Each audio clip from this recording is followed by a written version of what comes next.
Good morning and welcome to Seller Sessions.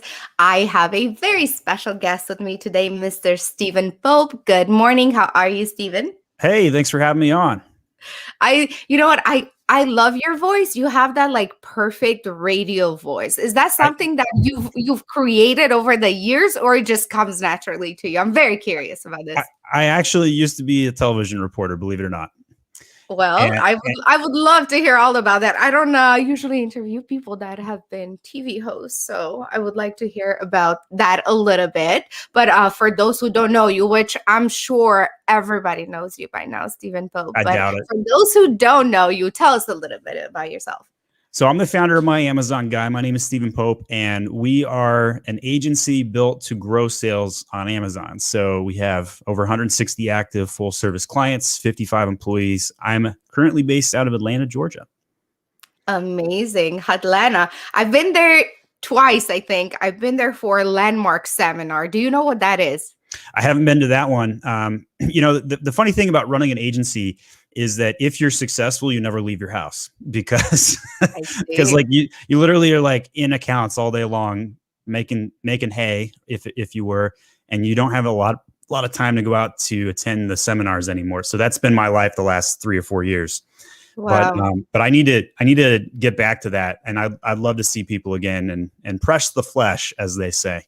I can completely understand. I recently started going back into like the real world, like pre-COVID style somewhat. I went to a conference called Geek Out. Blew my mind, absolutely amazing. And I'm going to a mastermind next week in Miami, and then I think Prosper is happening. Have you ever been to Prosper? I've been to Prosper. It's one of my favorites. It's one of my favorites too. So I think that's happening July, if I'm not mistaken. And I think I already have tickets for it from like 2 years ago. But I'm very excited for it. But the one that I told you about, the Landmark Forum, that's not Amazon at all. This was like, I don't know, more than 10 years ago. And it's very much about like breakthroughs. Like you would hear people crying, like they would talk about their life. So it was very much into like personal development, but I Mhm. know I think their headquarters is in Atlanta, so that's why I went there. That's the only thing that I remember, and the Coca-Cola factory. We do have the Home Goods conference show that goes on. I think it's every 6 months in Atlanta. So for those that want to sell home goods, there's an angle. Ooh. I would love to go to that. I like home goods. Yeah, you, uh you you walk around these conferences though, and you're like taking samples, and you're like, whoa, I've got like 15 catalogs, and then it's like, let me just throw that into my closet over here with all of my sourced goods and failed projects and things I'm looking at, right? So like as entrepreneurs, as we always get, because like the number one thing you have to do is like source product, right? Like to sell on Amazon and everything else. And so Wait, you that's all. number one thing, right? Hashtag passive income. The moment I have an item, it just sells itself. Um, but it's fun to go to those conferences. They're super overwhelming, and then your feet hurt, and but people go back. People go back because it's helpful. Yeah, definitely. Have you been to the Canton Fair? I have actually, and I How think I would did you rate it compared to the Home Goods Fair? Like, not even comparable. Yeah, I mean the home goods one, you're buying wholesale American pricing for starters. And then Canton Fair is just gigantic. Like, I mean, there's three giant buildings. Maybe they've built a fourth since I've been. I don't even know. And then like they're the largest buildings I've ever been in for these kinds of purposes, right? It's just amazingly big. If I was going to go back to China though, which is not really my cup of tea. I'm more of a marketer, not a logistic guy, sourcing guy, if you will. But if I went back, I'd probably go tour actual manufacturing facilities instead of going to walk the floor. That's what I would do if I went back. I love that. Yeah, I've been one time and completely fell in love with China. Completely fell in love with their system and actually how fast everything moves there. Like I remember going to this train station that was absolutely gigantic, and there were thousands and thousands of people, and I thought to myself, I'm like, we're never getting on a train today. But everything was just so perfectly systemized, and one after the other, boom, and we were in. I'm like, how did this happen? And their trains, like you have first class, which is like super cheap, and you have these super luxurious seats, and they bring you food. I'm like, why don't we have this in US? Or maybe we do. I've never been on a train in US. So but I was definitely very impressed. I mean, I guess when you have so many people, you have to have your systems completely on point to be able to, manage the life there. I really like, The street food was probably my favorite part of my visit. Street dumplings. It's just steamed street dumplings. Nothing beats that. And I very much appreciated that. But I will say, I went to the circus while I was there, and they have dancing bears, which is probably not a kosher thing in the States. But in any case, there's some cool stuff over there. A different culture, different people, different things, Yeah, I didn't get to see that. Yeah, I will, I will try to find that next time I go. I didn't know they have this, but it was kind of cool. And were they actually dancing, or it was more like? Oh yeah, they were really dancing bears. It wasn't an exaggeration. Probably a little. The animal cruelty experts are going to blow me up in the comments on this one, but I would go back and see it again. It was pretty cool. That's amazing. Did you get to see your suppliers while you were there, I assume? So I met many, many suppliers while I was there, including ones that I had been doing business with. Yes. I think the biggest challenge that I would have if going to the Canton Fair is like you talk to a lot of would-be manufacturers, but many of them are just brokers. And it's like, how do you really know what you're getting? And takes forever to get samples, and people ignore it. Like it's the whole process is overwhelming, right? So that's kind of why I decided, you know what, I hope one day we bring everything back to the States. I hope we manufacture in the US, bring back the jobs, all that good stuff, a little bit of national pride, maybe throw that in there. I see. Is that a dog in the background? Yes, that is my dog. That is Kiwi. Kiwi. All right. Hi, Kiwi. Yeah, she's part of the show. She's usually hanging around me. Yeah, I love it. Show guests are the best, right? So show animal guests even better. It's better than my screaming 5-year-old. Trust me. I have 3 kids under 5, a 4th on the way in June. So yes, we both have our hands full. And they make their show appearances when they feel like it. Although a couple of my kids are at preschool right now.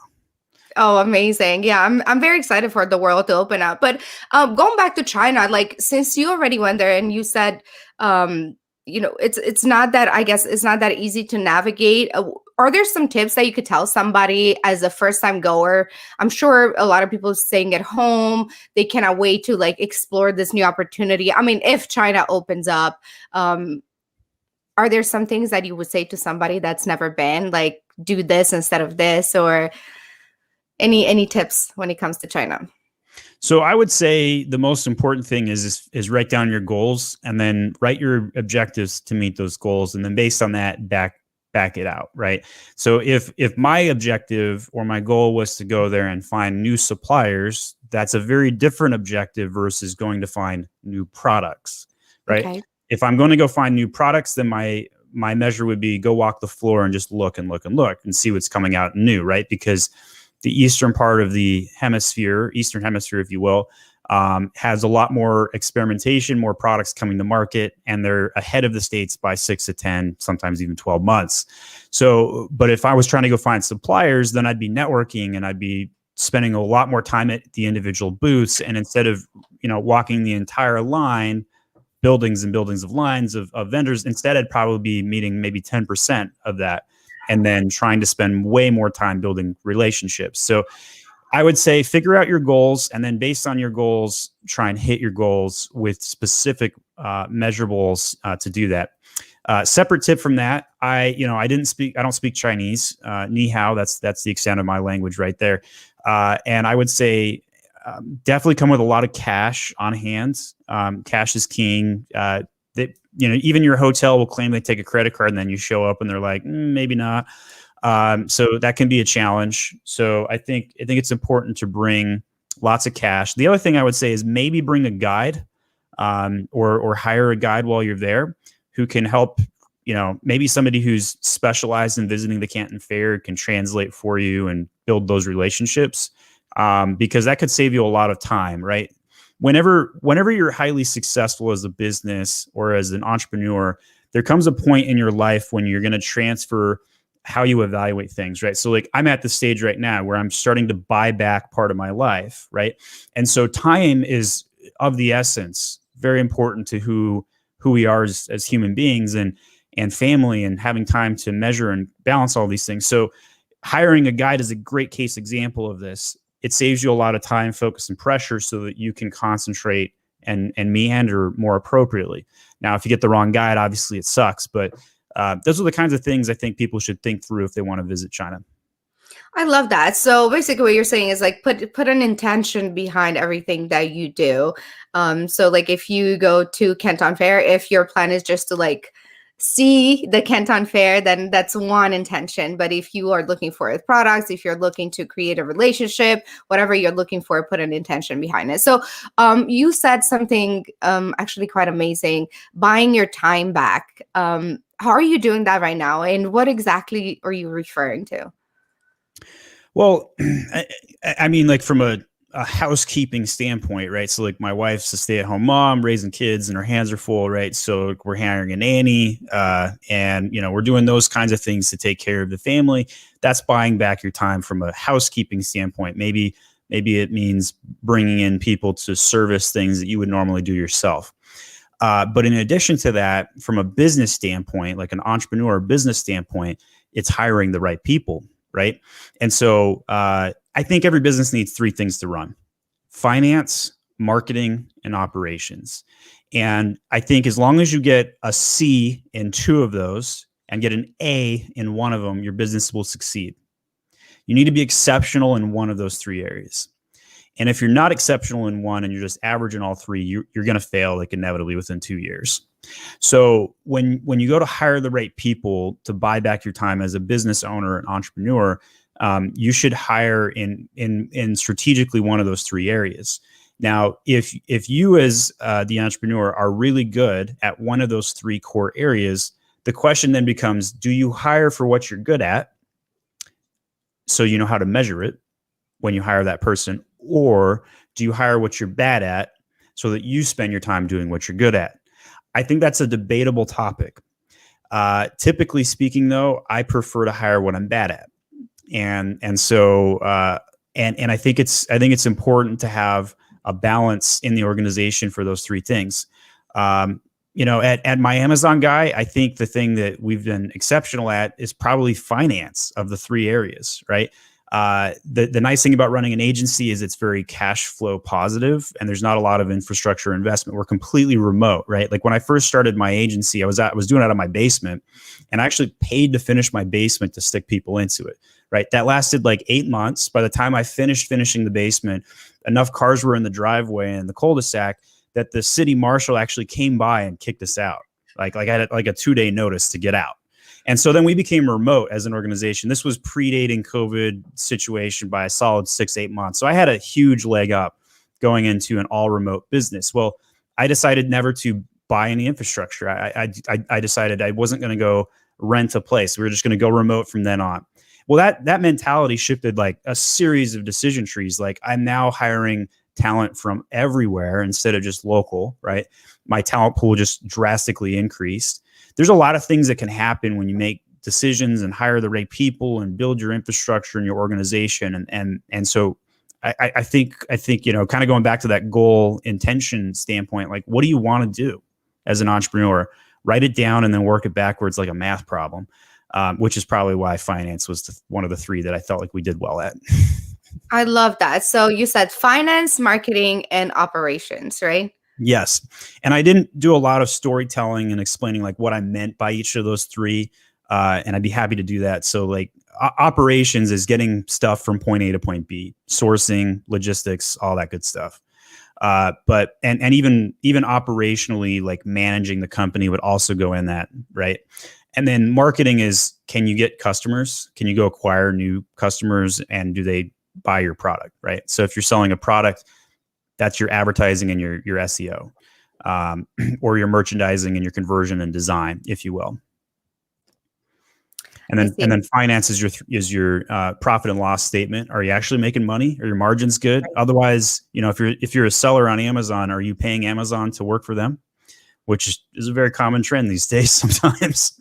Do you feel like that's a mistake a lot of new sellers make? Is like they start investing more than they make and they don't notice it? Like, what is a Yeah. trend that you see? So there's so many different business models, right? Like a lot of people just think, oh, I just sell stuff on Amazon, and then they leave it at that.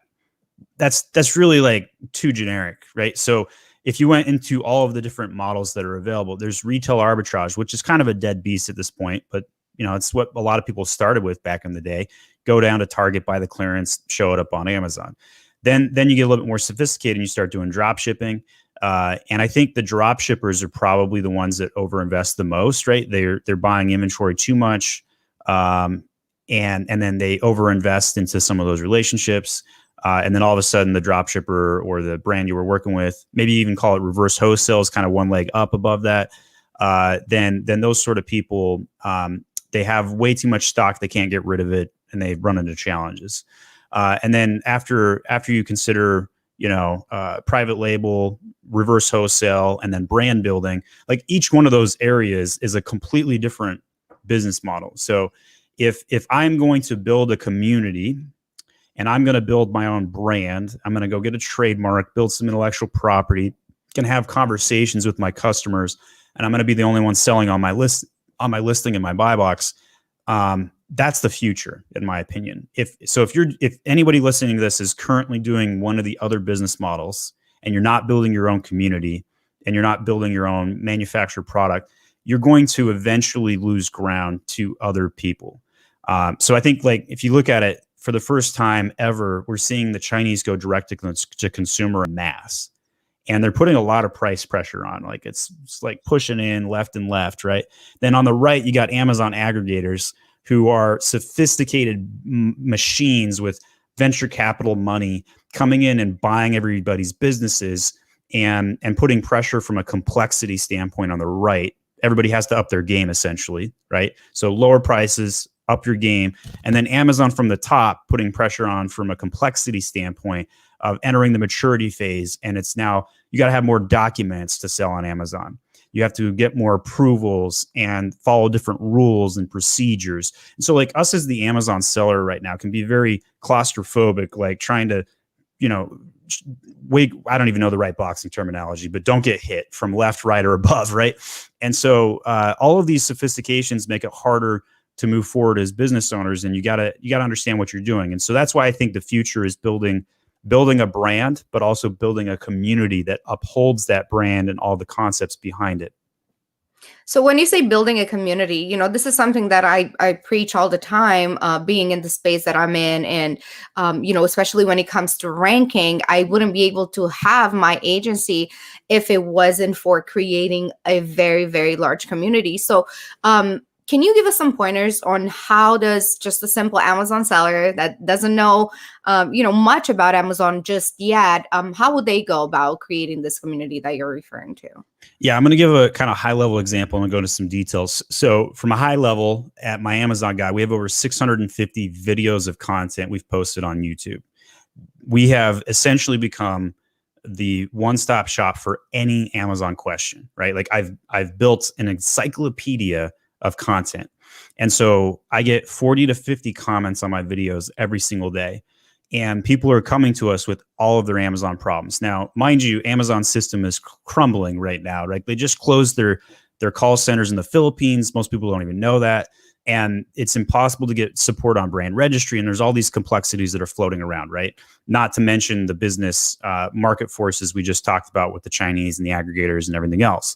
And so that, I think, has really positioned My Amazon Guy as a great way to build a community, because when somebody has a challenge, the first company they're going to think of is My Amazon Guy, because we've already given them free content on pretty much A to Z, how to fix a listing yank, how to get your account reinstated, how to fix 17 different brand registry. There literally are 17 brand registry bugs. Like how to fix every single one of those. So then as an Amazon brand seller, though, how could you do this? Well, it's more than just simply going on TikTok and putting a funny video out, right? Like it's more than just showing up on Facebook and asking for likes and posting memes. It's way bigger than that. So if you are going to be, let's put a little role play here. You pick the item, pick one random item on Amazon, and then I'll roll with it and tell you how to build a community for it. Okay, sounds good. A ring light. I need a better one, so I'm gonna start looking for one soon. And when you say a ring light, are you saying like for your podcast, like the actual ring? Mm-hmm. Okay.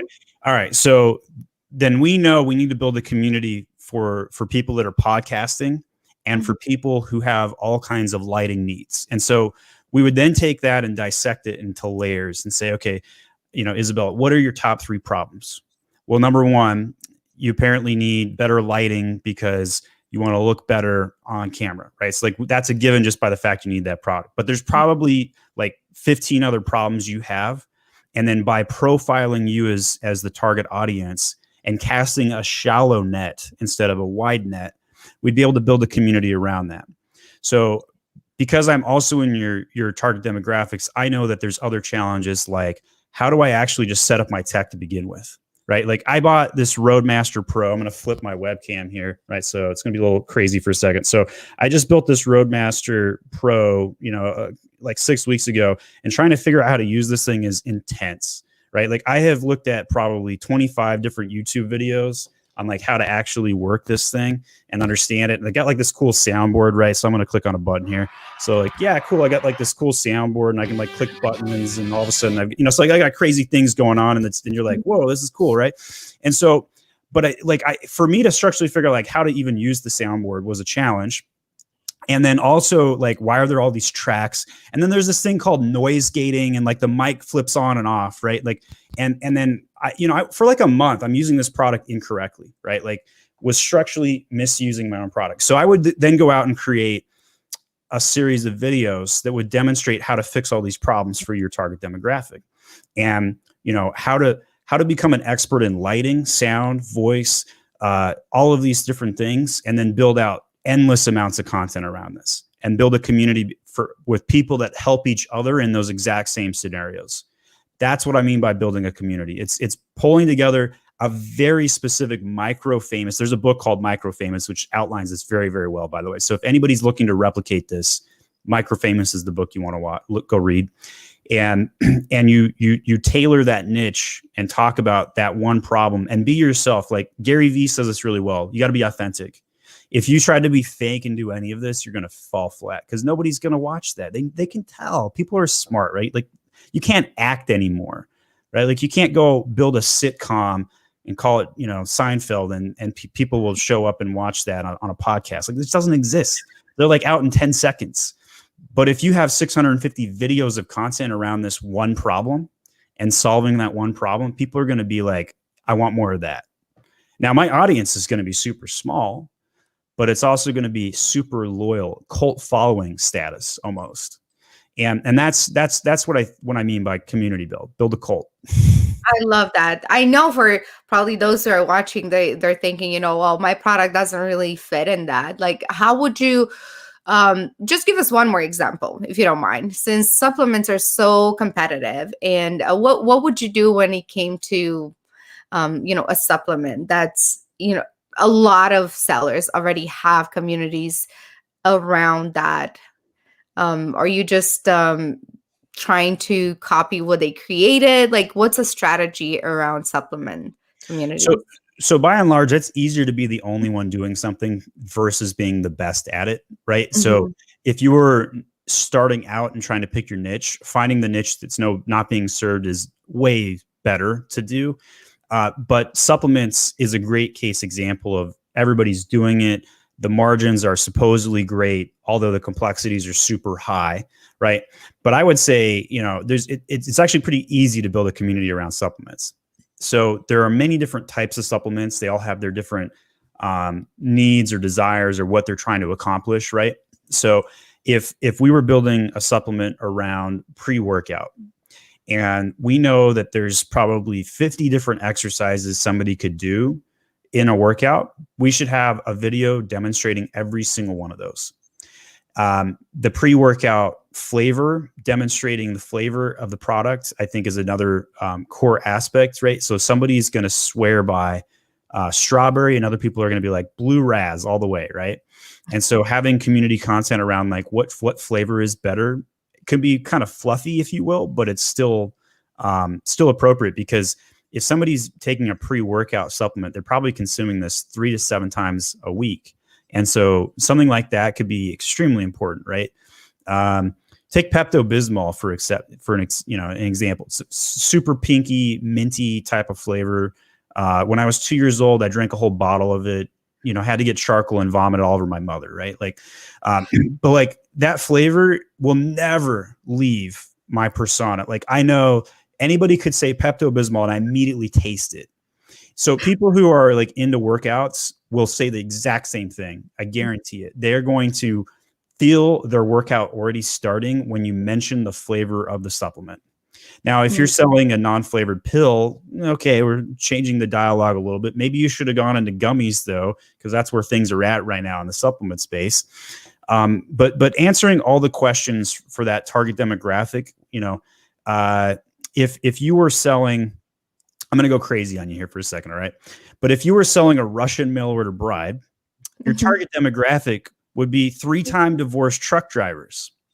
And getting super tailor specific to building a community for truck drivers who have been married several times but have failed, right? And what are their other series of problems? Well, they're traveling a lot. They sleep in hotels. They might even sleep in their truck. And building content around all of these concepts is how you build a community.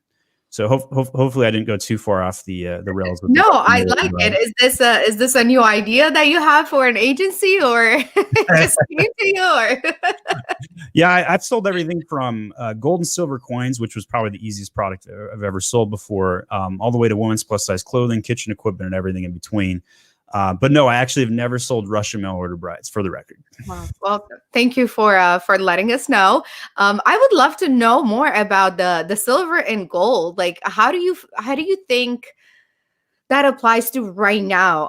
Because there's a lot of talk about inflation and how our government is just printing money basically, and how people should go more into buying silver and gold. What is your opinion on that? I love investment, so that's probably kind of a selfish, personal question here on the show. So let me know what your thoughts are. This is quite the rabbit hole to go down. So you tell me when we need to pull back. But well, this is your time to shine, Steven. We can talk about anything and everything that you want. But it's your show. So I work. That's why I asked about silver and gold. So let's go. So I worked for a company called APMEX, which is American's Precious Metals Exchange. Anybody that wants to qualify my expertise in marketing can go into any SEO tool right now and type in APMEX to see how qualified I am. I increased their organic traffic, not paid media, but organic traffic by 10 million uniques in less than a year. It's so obvious in the data. You can see my higher days. So I really know how to build communities around gold and silver coins. Everybody in that community is looking at precious metal pricing. It's a commodity type item, and it's a hedge. It's undervalued historically because all of the governments have purposely kept the value of gold and silver low because they prefer to have control over the fiat currencies of the world.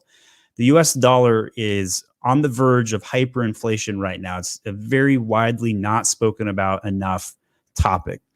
But when you print out billions and billions, may I even say trillions of dollars in fake commodity money, you will end up in Venezuela with literally wads of cash strewn across the road. That is where we're heading, in my opinion. And, not to be a scarcity, sort of person, the reason why people buy precious metals is to hedge against those scenarios. Because if you want to buy bread and milk, if hyperinflation does indeed come, you can use a small silver coin and take care of your family for the week, right? So there's 3 communities in the precious metals world. There's silver stackers who are just buying casual silver, and they call themselves silver bugs. There's numismatics, which is collectible coins, and that's more of a high-end buyer who just wants a specific rare thing. And then the third is the one that's going to buy lots and lots of bullion buyers. And so depending on who you are, what you are, and what you're investing in, right now the stock market is on the verge of probably a dip. I'm a little bearish on the stock market. I think that the reason somebody would buy precious metals instead of, say, digital currency is because they're worried about the digital currency being co-opted, right? So let's say that a worldwide organization takes control of a digital asset, because it's much easier to do that than to go to everybody's house and round up a bunch of silver and gold coins and bars and whatnot, right? So you buy precious metals as a hedge. Usually a portfolio would be somewhere between 15 and 20% of your holdings would be in physical metals, not an ETF, not like SLV or anything like that. It'd be in physical metals. So hopefully that wasn't too nerdy for the audience. No, I absolutely love that. I think these topics should be discussed more because, we talk about how to make money every single day. And trust me, it's one of my favorite subjects. But there's very little talk around what to do with this money because, yeah, it's great investing it back into your Amazon store. But there comes a point where you need to find other outlets as well, and I'm all about that. Like, I'm big into real estate. I am very big in mutual funds. I have some stocks, and when I got into stocks, I thought about it as like my play money. And of course, I think when I first started, it's been probably maybe less than 10 years or maybe around 10 years. But I literally said, this is money that if I put in, I will not mind if they're gone one day. So I went in with that mentality. And when you go in with that mentality, it's like, okay, I don't check it every single day. Like very rarely do I check it. It was like a smaller amount at that time, but it was around like 20,000. I just sold a car and I was like, I don't need this money. I just put it there. If you looked at my account today over this years, it has grown immensely. And I am so glad I went in at that time as I did. And now, people that know me, they ask me all the time, like, oh, is it too late to get into now?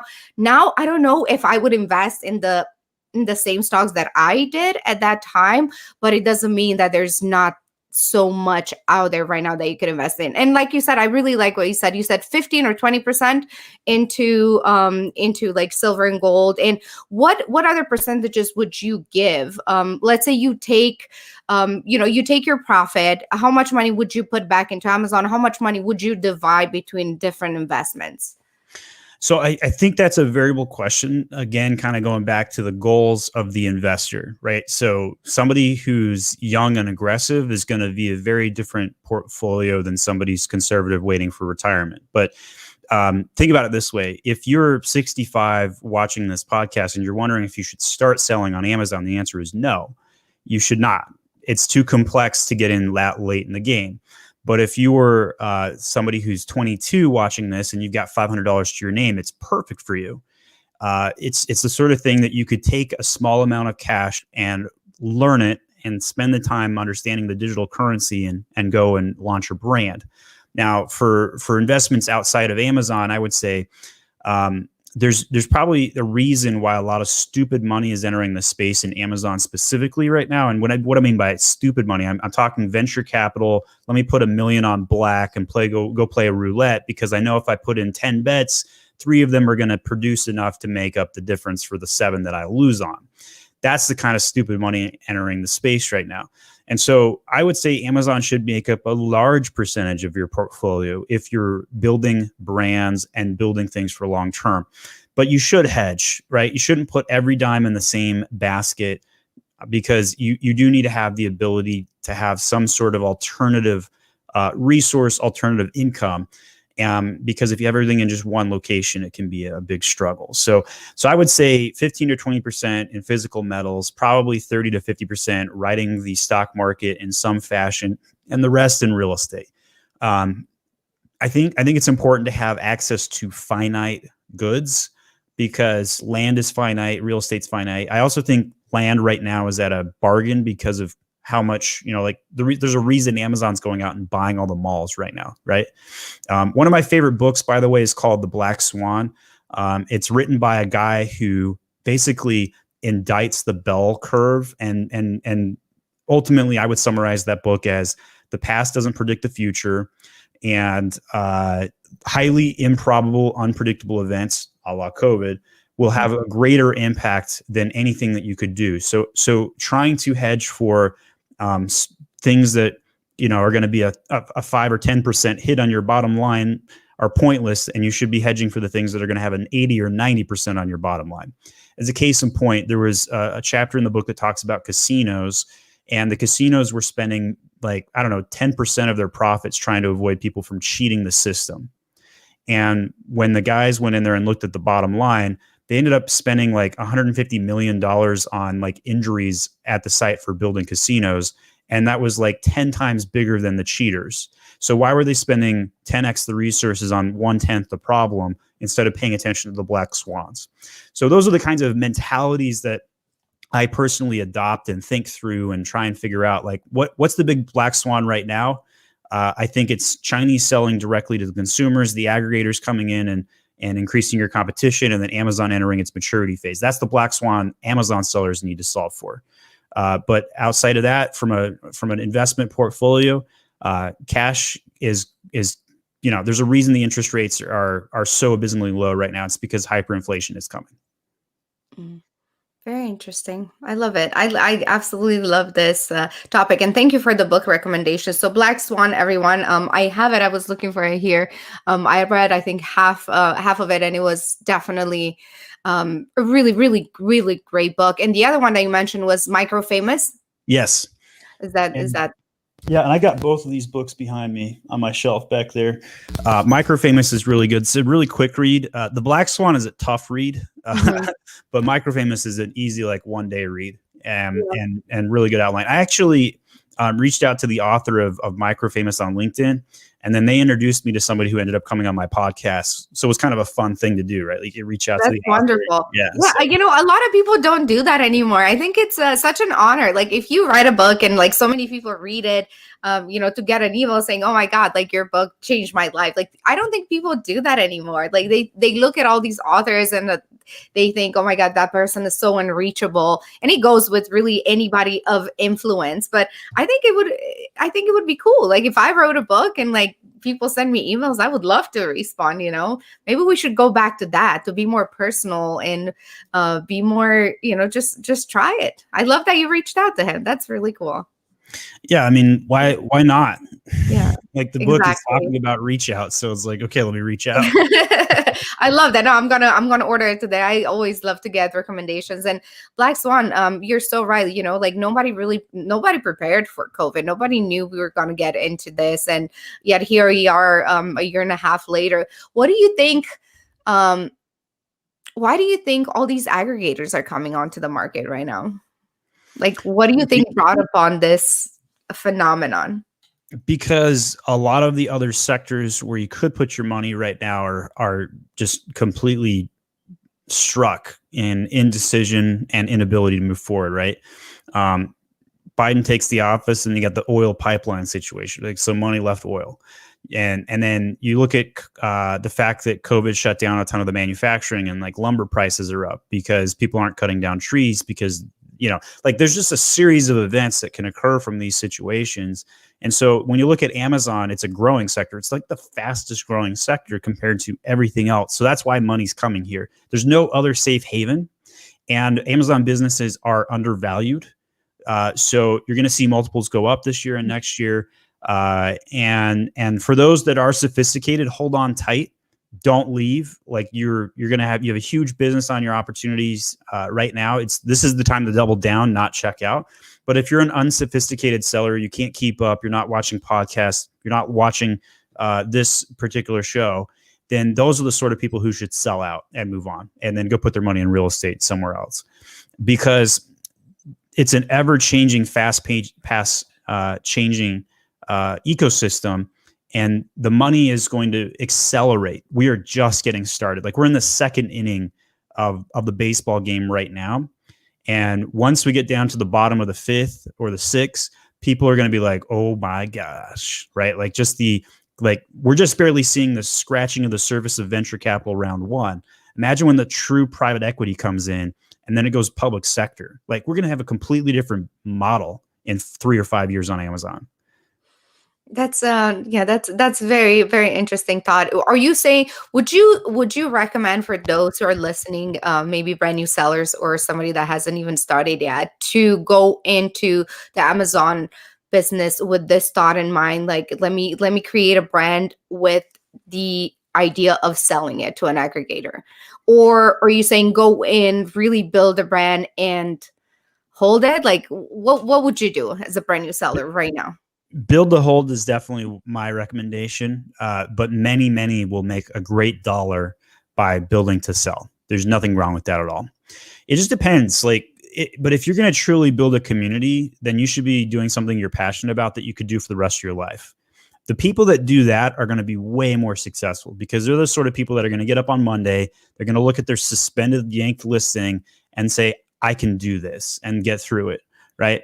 Whereas the guys that are just in it for the cash, that are trying to churn it, they're going to struggle and be like, well, I guess I'll get around to getting that listing yanked up. Maybe I'll launch the next item. I don't know. Right.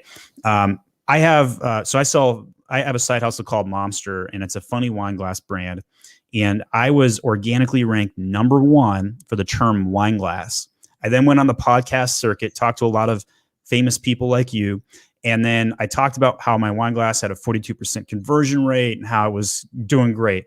Well, a couple weeks after that, I find out live in a podcast that my item was suspended from advertising because it promoted alcohol. It's just a stupid wine glass with a stupid saying on it called "I'm not drinking alone. I'm social distancing." Right? Mm. Stupid saying. Obviously doesn't promote alcohol. Well, my product was banned, and 50 other competitors that have the exact same product, because it's a commodity type glass with just a design on it, were not banned. And so like, I'm super passionate about Amazon. And so I'm like here, like documenting my series of events of like what I'm doing to try and solve this. Like I begged and pleaded with Amazon seller support. I'm calling them daily. And then I had this crazy idea. I'll just put the word censored over the word drinking over the glass, which then crushed my sales. It was a stupid idea. I went from, selling several hundred units down to like 20 in a week. And then I took out the word wine. So like I'm testing all these different things, and I'm like telling the story of everything that's happening.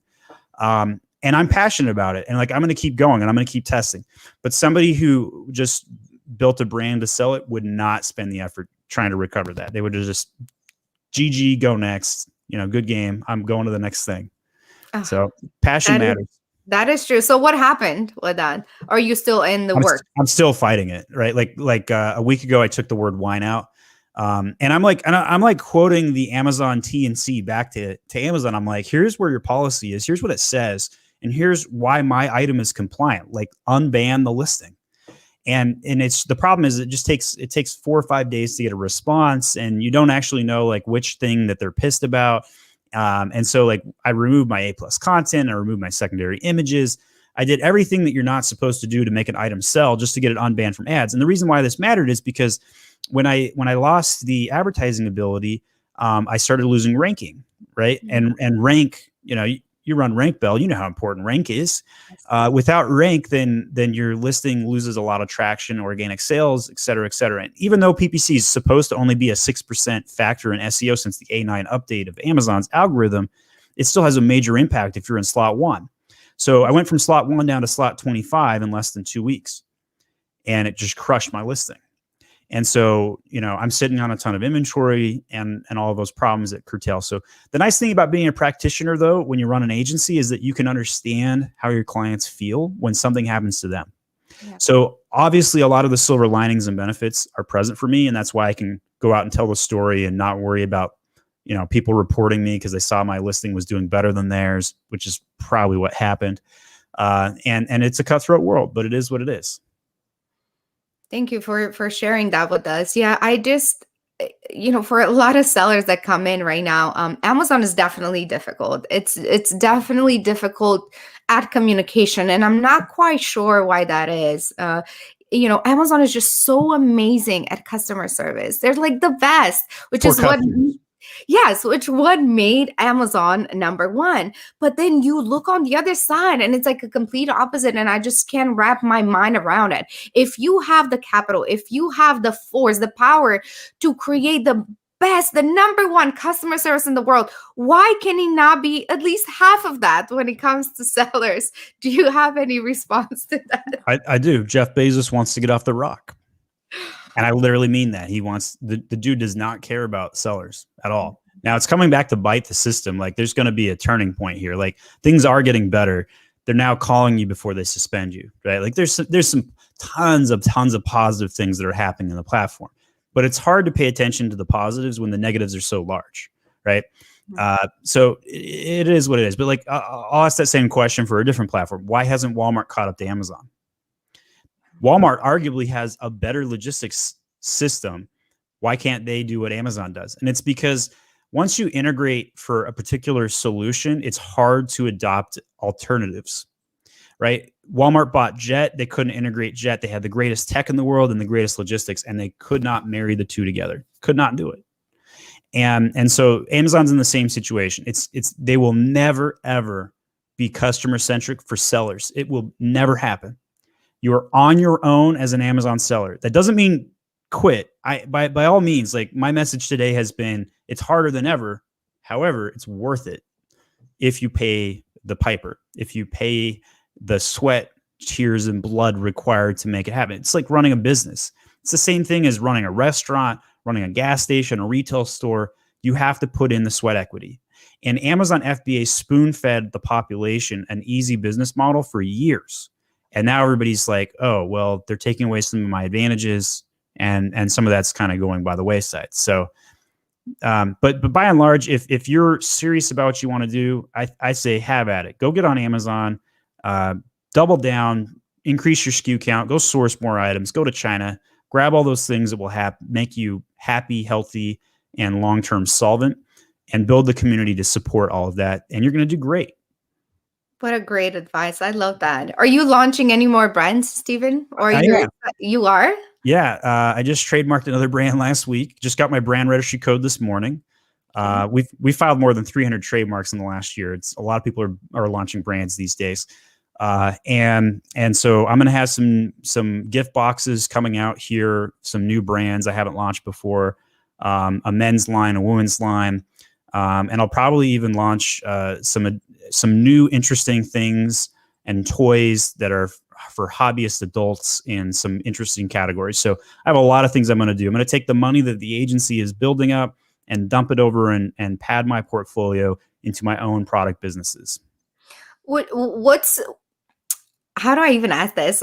Do you prefer more being on the agency side or more on the seller side, or you like both the same? I love both.